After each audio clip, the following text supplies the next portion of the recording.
Atos dos Apóstolos. Capítulo 13. Dias de preparo. Depois de seu batismo, Paulo quebrou o jejum e permaneceu alguns dias com os discípulos que estavam em Damasco. E logo nas sinagogas pregava Jesus que este era o Filho de Deus. Ousadamente declarou ser Jesus de Nazaré o ansiado Messias, que morreu por nossos pecados, segundo as Escrituras. Foi sepultado e ressurgiu ao terceiro dia, após o que foi visto pelos 12 e pelos outros. E por derradeiro de todos, acrescenta Paulo, me apareceu também a mim, como a um abortivo. 1 Coríntios capítulo 15, versos 3, 4 e 8. Sua argumentação com respeito às profecias era tão lógica, seus esforços tão manifestamente acompanhados pelo poder de Deus, que os judeus ficavam confundidos e incapazes de responder-lhe. As novas da conversão de Paulo havia chegado aos judeus como enorme surpresa. Aquele que havia viajado para Damasco, com poder e comissão dos principais dos sacerdotes, para prender e processar os crentes, estava agora pregando o evangelho do Salvador crucificado e ressurgido, fortalecendo as mãos dos que eram, já, seus discípulos e continuamente trazendo novos conversos para a fé a que antes tão amargamente se opusera. Paulo fora anteriormente reconhecido como zeloso defensor da religião judaica e implacável perseguidor dos seguidores de Jesus. Corajoso, independente, perseverante, seus talentos e preparo tê-lo-iam capacitado a servir quase em qualquer atividade. Era capaz de arrazoar com clareza extraordinária, e por seu fulminante sarcasmo podia colocar o adversário em posição nada invejável. E agora os judeus viam esse jovem extraordinariamente promissor unido com aqueles a quem antes perseguira, pregando destemidamente no nome de Jesus. Um general que tomba em combate está perdido para seu exército, mas sua morte não acrescenta força ao inimigo. Mas quando um homem preeminente se une às forças opositoras, não apenas se perdem seus serviços, como ganham decidida vantagem aqueles com quem ele se une. Saulo de Tarso, em caminho para Damasco, podia facilmente ter sido fulminado pelo Senhor, e muita força se teria retirado do poder perseguidor. Mas Deus, em sua providência, não apenas poupou a vida de Saulo, mas converteu-o, transferindo assim um campeão do campo do inimigo para o lado de Cristo. Orador eloquente e crítico severo, Paulo, com seu decidido propósito e inquebrantável coragem, possuía as próprias qualificações necessárias à igreja primitiva. Enquanto Paulo pregava a Cristo em Damasco, todos os que o ouviam ficavam admirados e diziam: não é este o que em Jerusalém perseguia os que invocavam este nome, e para isto veio aqui, para os levar presos aos principais dos sacerdotes? Paulo declarava que sua mudança de fé não tinha sido gerada por impulso ou fanatismo, mas fora resultado de irresistível evidência. Em sua apresentação do Evangelho, ele procurava tornar claras as profecias relativas à primeira vinda de Cristo. Mostrava irrefutavelmente que essas profecias se tinham cumprido literalmente em Jesus de Nazaré. O fundamento de sua fé era a segura palavra da profecia. Enquanto continuava a apelar a seus assombrados ouvintes para que se emendassem e se convertessem a Deus, fazendo obras dignas de arrependimento, Saulo se esforçava muito mais e confundia os judeus que habitavam em Damasco, provando que aquele era o Cristo. Muitos, porém, endureceram o coração, recusando-se a atender a sua mensagem, e logo o espanto deles pela sua conversão foi mudado em ódio intenso, semelhante ao que haviam mostrado para com Jesus. A oposição tornou-se tão violenta que não foi permitido a Paulo continuar suas atividades em Damasco. Um mensageiro do céu ordenou-lhe retirar-se por algum tempo. Ele foi para a Arábia, onde encontrou um refúgio seguro. Ali, na solidão do deserto, Paulo teve ampla oportunidade para sossegado estudo e meditação. Recapitulou calmamente sua experiência passada, possuindo-se de genuíno arrependimento. Buscou a Deus de todo o coração, não descansando até que tivesse a certeza de que seu arrependimento fora aceito e seus pecados perdoados. Anelava a certeza de que Jesus estaria com ele em seu ministério futuro. Esvaziou a mente dos preconceitos e tradições que lhe haviam, até certo ponto, modelado a vida e recebeu instruções da fonte da verdade. Jesus comungou com ele e confirmou-o na fé, conferindo-lhe uma rica medida de sabedoria e graça. Quando a mente de um homem é posta em comunhão com a mente de Deus, o finito com o infinito, o efeito sobre o corpo, a mente e o espírito vai além do admissível. Em comunhão tal é encontrada a mais alta educação. É o método de desenvolvimento usado por Deus. Une-te, pois, a Ele. É a mensagem do Senhor à humanidade. Jó capítulo 22, verso 21. A solene incumbência dada a Paulo, por ocasião de seu encontro com Ananias, pesou-lhe mais e mais sobre o coração. Quando, em resposta à declaração, Irmão Saulo, o Senhor Jesus me enviou para que tornes a ver, Paulo olhou pela primeira vez a face desse devoto homem, Ananias, que, sob a inspiração do Espírito Santo, disse-lhe: O Deus de nossos pais de antemão te designou para que conheças a sua verdade e vejas aquele justo e ouças a voz de sua boca, porque hás de ser sua testemunha para com todos os homens do que tens visto e ouvido. E agora, por que te detens? Levanta-te e batiza-te, e lava os teus pecados, invocando o nome do Senhor.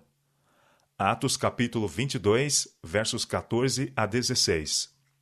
Essas palavras estavam em harmonia com as palavras do próprio Jesus, que, quando deteve Saulo na viagem para Damasco, declarou: Porque te apareci por isto, para te pôr por ministro e testemunha, tanto das coisas que tens visto, como daquelas pelas quais te aparecerei ainda, livrando-te deste povo e dos gentios, a quem agora te envio, para lhes abrires os olhos, e das trevas os converteres à luz, e do poder de Satanás a Deus, a fim de que recebam a remissão dos pecados e sorte entre os santificados pela fé em mim. Atos capítulo 26, versos 16 a 18.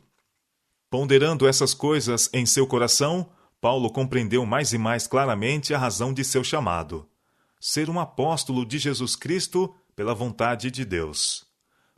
Esse chamado lhe veio, não da parte dos homens, nem por homem algum, mas por Jesus Cristo e por Deus Pai.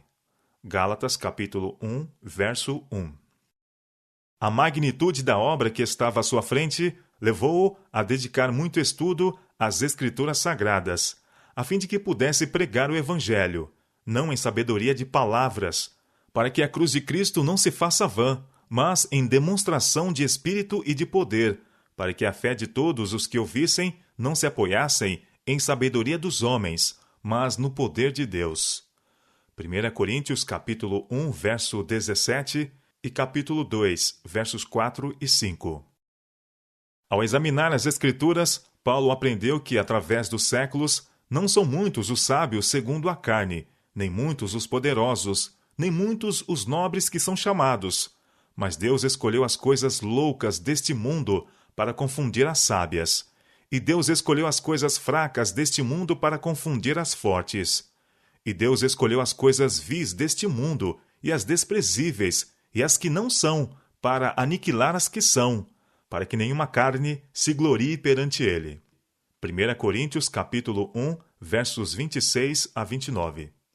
E assim, considerando a sabedoria do mundo, a partir da perspectiva da cruz, Paulo se propôs nada saber, senão a Jesus Cristo, e este crucificado. 1 Coríntios capítulo 2, verso 2. Através de todo o seu ministério posterior, Paulo jamais perdeu de vista a fonte de sua sabedoria e força. Mas para o fim da sua experiência, declarou: Porque para mim o viver é Cristo. Filipenses capítulo 1, verso 21. E de novo: Tenho também por perda todas as coisas, pela excelência do conhecimento de Cristo Jesus, meu Senhor, pelo qual sofri a perda de todas estas coisas, para que possa ganhar a Cristo e seja achado nele, não tendo a minha justiça que vem da lei, mas a que vem pela fé em Cristo, a saber, a justiça que vem de Deus pela fé, para conhecê-lo e a virtude da sua ressurreição e a comunicação de suas aflições. Filipenses capítulo 3, versos 8 a 10. Da Arábia, Paulo voltou outra vez a Damasco e falava ousadamente no nome de Jesus.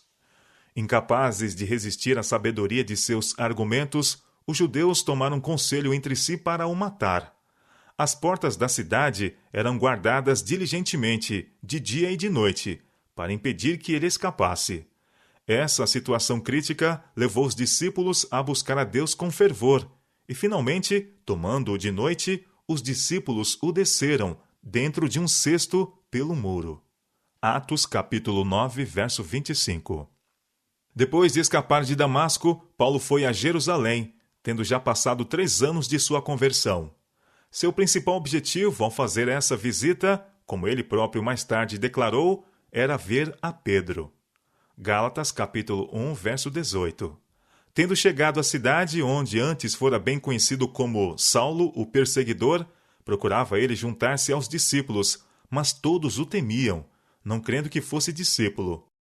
Era-lhes difícil crer que tão fanático fariseu, e um dos que tanto fizeram para destruir a igreja, pudesse estar transformado num sincero seguidor de Jesus.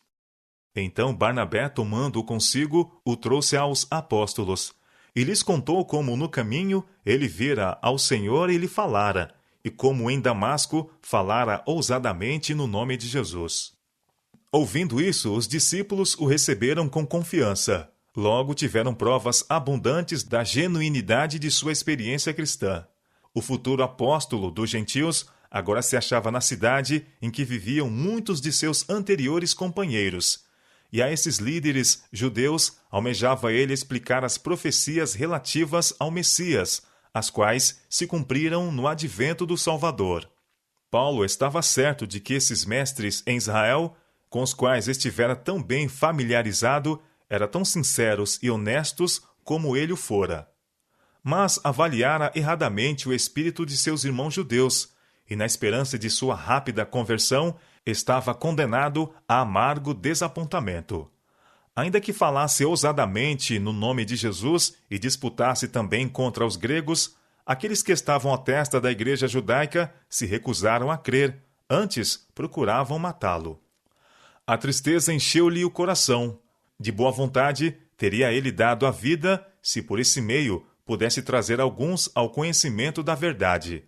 Com vergonha, pensava na parte ativa que tomara no martírio de Estevão, e agora, em sua ansiedade por apagar a mancha que repousava sobre aquele que fora tão falsamente acusado, procurava reivindicar a verdade pela qual Estevão dera a vida.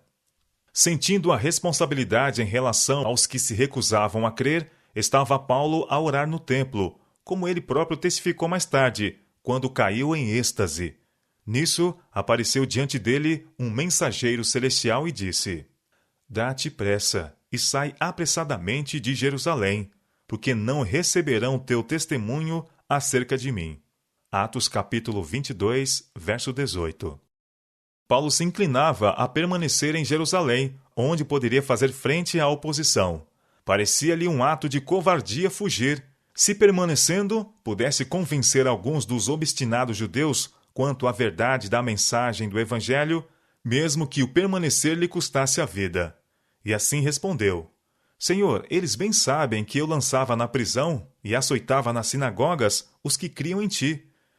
E quando o sangue de Estevão, tua testemunha, se derramava, também eu estava presente e consentia na sua morte, e guardava os vestidos dos que o matavam. Mas não estava de acordo com os propósitos de Deus que seu servo desnecessariamente expusesse a vida. E o mensageiro celestial respondeu: Vai, porque hei de enviar-te aos gentios de longe. Atos capítulo 22, versos 19 a 21. Ao saberem dessa visão, os irmãos apressaram-se em efetuar ocultamente a saída de Paulo de Jerusalém, receosos de que fosse assassinado. Os irmãos o acompanharam até Cesareia e o enviaram a Tarso. Atos capítulo 9, verso 30. A partida de Paulo suspendeu por algum tempo a oposição violenta dos judeus, e a igreja teve um período de descanso, no qual muitos foram acrescentados ao número dos crentes.